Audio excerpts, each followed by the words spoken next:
just lap 12 on it. Written on. You want to fix that?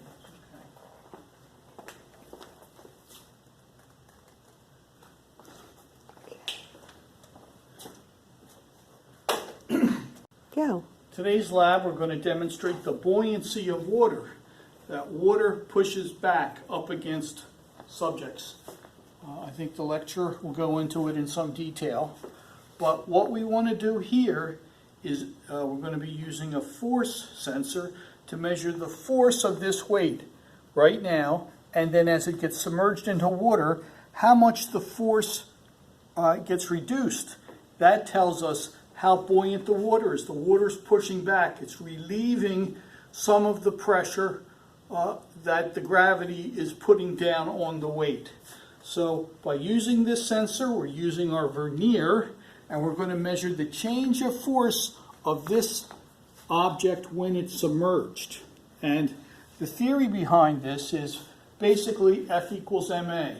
F equals ma dwarfs into F equals the density times the volume of a substance times gravity.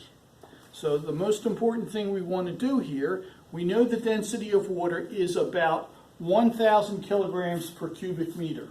So it's important as we proceed on this lab that everything gets put in kilograms and meters. So we're going to get calipers and we're going to measure the dimensions of this weight. We're going to measure its diameter. Knowing its diameter, we can come up with its area. And we're going to measure its height.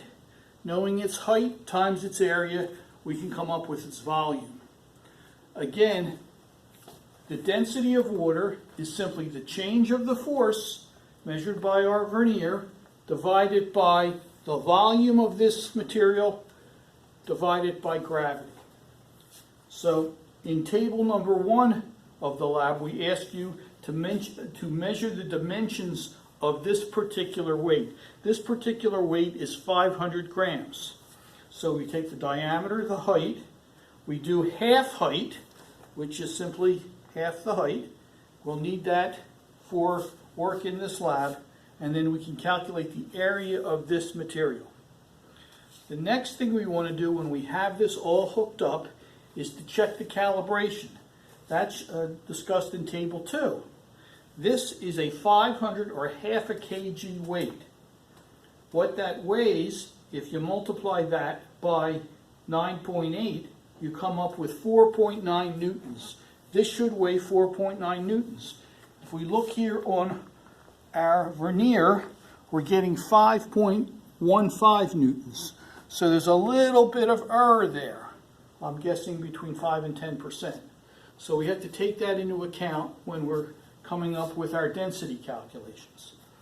See, the next part is we're simply going to, if you look on, I guess it's table 3, we know what the object weighs, we know its diameter, we can calculate its area, we've measured its height.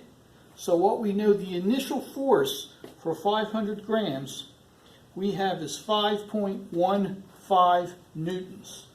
So what we're going to do is we're going to submerge this into the water about halfway.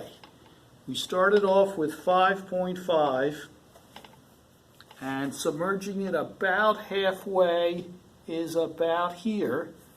We're coming up with 4.75. So that's approximately 0.4 newtons. That's the change in force, change in the delta force, which is in column G of table 3. Then we're going to fully submerge it, and we'll see what the change in force is. Fully submerged, we look on our vernier, we're going to have a force of about 4.29, and that's about 0.85. So our total force is going to be about 0.85. If we take that delta F, we divide it by the area of this weight, divided by the height of the weight, divided by gravity, we're going to come up with a number for the density. And in this calculation, it's going to come up with something around 900. 900 kilograms per cubic meter. The density of water is 1,000 kilograms per cubic meter. So there is about a 10% error. But as we saw early when we calibrated the vernier, we're off by 5 to 10% on our calibrations. So it looks like we've demonstrated with this lab the buoyancy of water is about 1,000 kilograms per cubic meter. Now we just used the 500 gram weight.